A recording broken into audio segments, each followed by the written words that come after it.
Hvis man går i gymnasiet, og man nogensinde har tænkt, hvad er ild sådan egentlig, så skal man bare søge nanoscience. Der er selvfølgelig den nørdethed i, at vi alle sammen synes, det er fedt, fordi nogen har selvfølgelig været sådan, okay, fysik det er jo fedest, biologi er fedest, nej, men kemi det er faktisk fedest. Fordi det er så tværfagligt, så er ens fremtidsmuligheder. Vi kan konkurrere med både fysikere og kemikere og molekylærbiologere om jobs. Og derudover synes jeg også, du skal søge ind på nanoscience, hvis du vil have et godt fællesskab. Jeg havde faktisk slet ikke regnet med det, fordi man havde lidt tanken om nørder.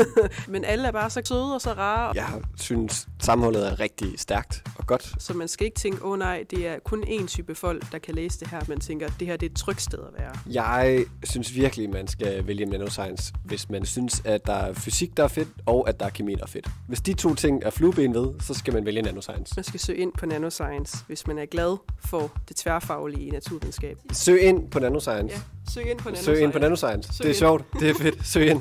Søg ind. Søg ind.